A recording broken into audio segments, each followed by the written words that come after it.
Makanya hari ini kalau Anda melihat sekelompok orang yang ternyata sudah mulai meragukan Abu Bakar Siddiq, Sayyidina Bakar, pastikan kesesatannya. Kalau Anda menguji keimanannya, bagaimana pendapat tentang Abu Hurairah? Kalau dia masih kerodahi, maka pasti dia telah ada di otaknya kebusukan akidah. Kalau Anda tanya tentang Sayyidina Umar bin Khattab, lalu kok dia masih merenung, pasti ada kebusukan di hatinya.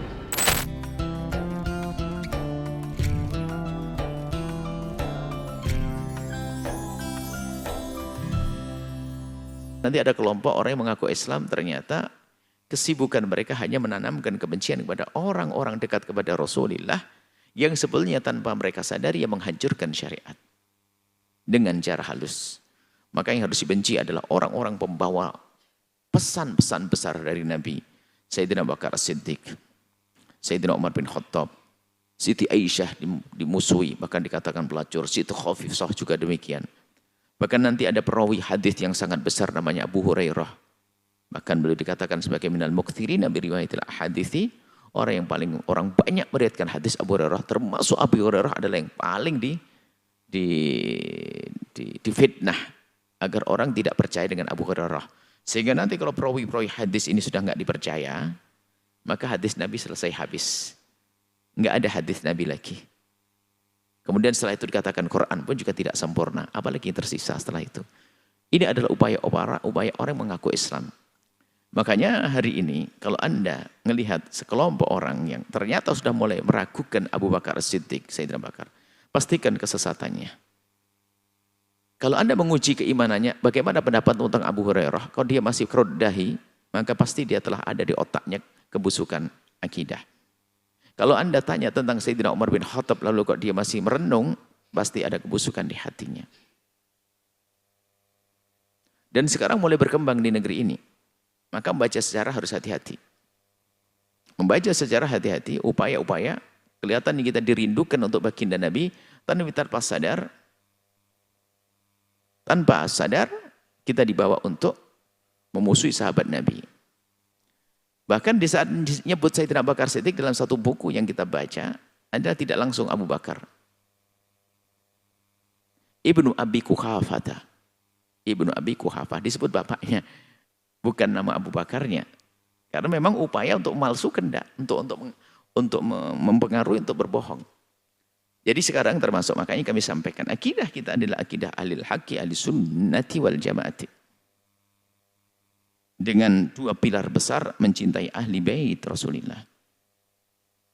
Yang kedua, mencintai sahabat Rasulullah.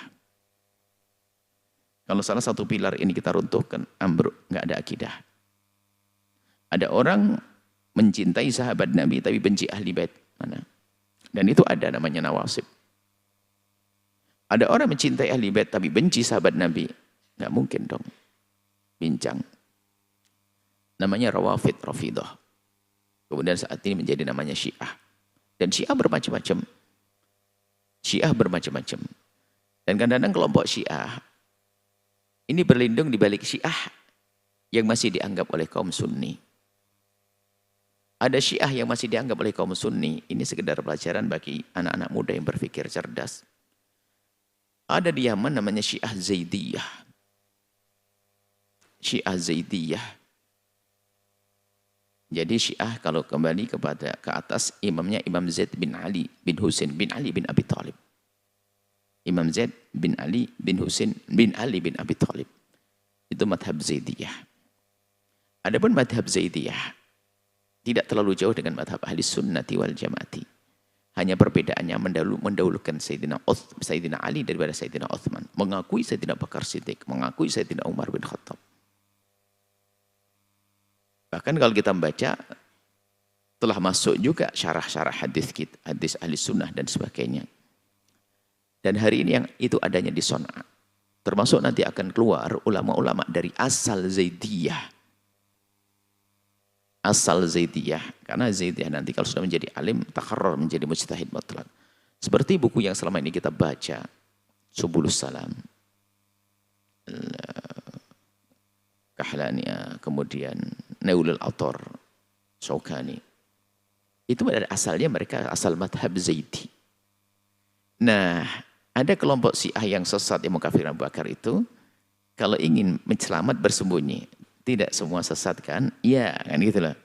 Dia menyebut dulu. Nah, termasuk ada satu buku yang disebarkan di negeri ini ya, menyebutkan orang ahli sunnah sudah biasa dengan bukunya orang Syiah. Kenapa kok orang Syiah sangat dimusuhi? Padahal dia sudah biasa menjadi Nailul Autor dan sebagainya. Nailul Autor ada Syiah Zaidiyah tadi. Syiah Zaidiyah. Kita duduk dengan beberapa ulama Zaidi. Mereka mengatakan, ketemu di sana kami di Yaman. Mereka mengatakan bahasanya, yang paling memusuhi kami, yang paling berat adalah menyebut kelompok Syiah Itsna Asyariyah Imamiyah. Sangat musuhi kami.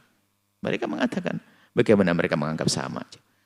Hanya digelari Syiah Zaidiyah, namanya karena imamnya dari Ahli Bait. Sehingga dikatakan Syiah.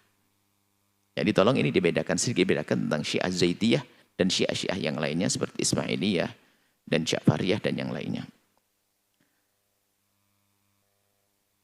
Kalau sudah mengajarkan permusuhan kebencian, kebaikan apa yang bisa dipetik di balik sebuah keyakinan?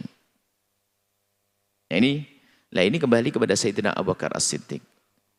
Dan ingat, memang ada di sana kelompok Syiah yang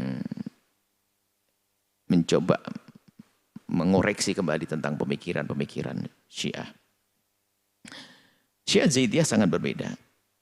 Jadi bukan Syiah Zaidiyah itu memang kalau secara akidah, kalau kembali kepada Syiah Zaidiyah, secara akidah Syiah Zaidiyah itu adalah ikut Mu'tazilah. Sangat mengagungkan Wasil bin Atha dan lainnya, ke atasnya Mu'tazilah. Adapun fikihnya 3/4 adalah persis mirip atau sesuai dengan mazhab Imam Abu Hanifah. Selebihnya ikut jumhur, ikut yang lainnya. Jadi secara fikih sangat dekat dengan fikih Hanafi. Adapun akidahnya Mu'tazilah. Dan kita semua ulama, Imam Ghazali mengatakan Mu'tazilah tidak kafir. Tapi di sana ada pemikiran-pemikiran yang keluar dari jalur. Sehingga ada kesalahan pemikiran. Ya, tapi tidak dikafirkan. Imam Ghazali mengatakan Mu'tazilah tidak dikafirkan. Sehingga kalau kita tahu dialog akidah kita, di kitab-kitab akidah ahli sunnah wal jamaah itu, lebih banyak adalah dialog antara ahli sunnah dan Mu'tazilah. Ahli sunnah, Mu'tazilah. Memang zaman itu adalah zaman ramainya akidah Mu'tazilah. Karena waktu itu akidah Mu'tazilah menguasai negara. Dikuasai atau menguasai negara artinya bisa dipegang oleh negara, itu zaman Daulah Abbasiyah. Kurang lebih selama 7 abad atau 8 abad. Pun pada akhirnya berakhir runtuh. Yang nongol adalah akidah ahli sunnati wal jamaati. Baik, ada beberapa kelompok Syiah yang sesat dan menyesatkan berlindung di balik nama Syiah Zaidiyah. Jadi di saat menyebutkan, ingin cari pelindung, menyebut tokoh-tokoh, yaitu Kahlani, Syaukani disebut untuk berlindung. Baik, Sayyidina Abu Bakar, kembali pada Sayyidina Abu Bakar Siddiq. Sayyidina Abu Bakar Siddiq menurut kelompok Syiah yang masuk Indonesia, yang sungguh membahayakan. Kenapa? Mengatakan Sayyidina Abu Bakar adalah musuh. Bukan sekedar tidak beriman, harus dikutuk. Termasuk putrinya. Putrinya juga disebut sebagai, lihat buku-buku yang beredar. Putrinya, putri Sayyidina Abu Bakar As-Siddiq, yaitu Sayyidat Aisyah, istri baginda Nabi SAW, lihat. Dianggap sebagai, naudzubillah, dengan gelar-gelar yang tidak pantas. Ya. Kemudian Sayyidina Umar bin Khattab juga dimusuhi. Lalu putri beliau Sayyidah Hafsah juga dimusuhi. Baik, jadi cukup ya, ini adalah begitu gamblangnya bahwasanya yang mengatakannya mencoba memalsukan sejarah bahwa Sayyidina Abu Bakar dekat dengan Nabi untuk tahta terjawab dengan buku kecil semacam ini. Dari kecil ini Nabi baru mulai dakwah. Dalam masa 3 tahun sembunyi, mana ada tahta, mana ada kebesaran kaum jamaah, belum ada. Tapi Sayyidina Abu Bakar sudah menerima Islam, menerima iman. Ini yang kita jadikan pelajaran yang pernah kami janjikan akan kami sisipkan masalah keyakinan dan akidah, karena sangat penting. Kalau sudah begini, membaca sejarah begini, anak-anak muda pun kalau melihat sejarah Abu Bakar begini, pasti paham. Bagaimana Nabi aja belum tampak dengan kebesaran kejayaannya. Belum banyak pengikutnya. Bahkan sampai beliau mulai mengajak seruan ini, seruan ramai pertama adalah di tahun pertama, tahun kedua, tahun ketiga, 40-an orang.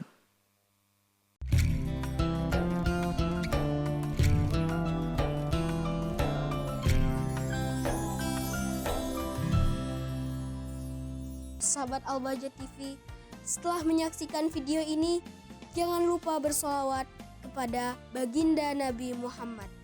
Shollu ala Nabi Muhammad. Allahumma sholli alaihi wa ala alihi wa sahbihi.